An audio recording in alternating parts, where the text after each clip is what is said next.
Okay, hey guys. This property here on South Shelby Street is an awesome teaching opportunity here. So, whenever I went to do the value estimate on this property, the normal conventional methods of how I've taught you, how was in that training module, don't work. Why? Because whenever I try to put this in here, um, it didn't pull the actual property up. It pulled up some weirdness, something on Kentucky Street, not Shelby Street. So you can try to go in here and get them on here too, but it didn't work. This property is weird, where we can't find the value of the property with our traditional easy methods.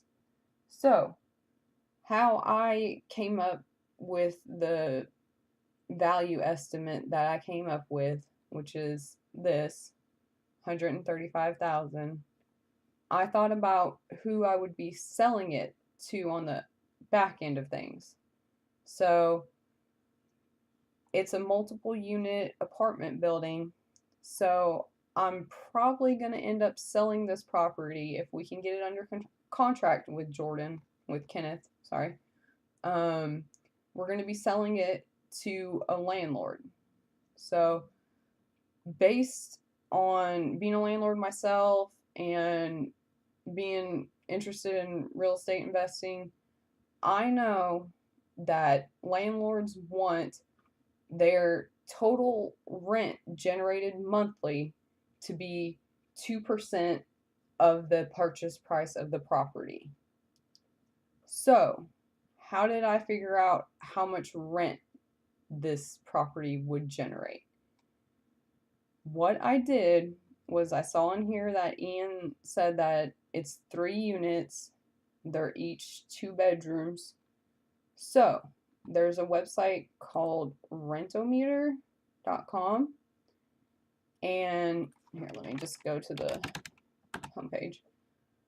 This website gives an estimate on rent prices for a particular property.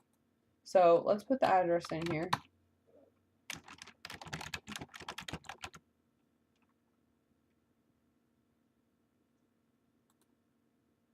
Okay, and then it's 2 bedrooms per unit. So you want to go per unit here to figure it out. So analyze my rental.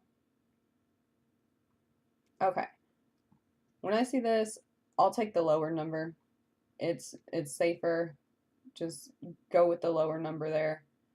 Um, yeah, just go with the lower number. Okay, so this means that each unit in this building is going to be generating $900 in rent each month. So the total amount of rent that this property will bring in is $2,700. So if a landlord is looking for the total rents brought in to be 2% of the purchase price, we have to figure that out.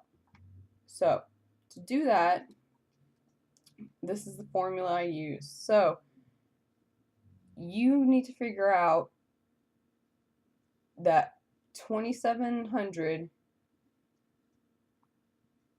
is 2% of what? So your what? This is the purchase price, what we're trying to figure out. And you know that it needs to be 2%. So in decimal form, that's 0.02. So this right here will give you 2% of X. So, and then we know the total rent brought in is 2,700. So I just solved for X, and that came out to be $135,000. and that is the value of the property. Because what we did was we thought about our end buyer, like who's going to buy the property from us, and determined that a landlord would probably be buying the property, and then we figured out what amount of rent the property would be brought in, or what would bring in, and then from there we figured out what a landlord would be willing to pay for this property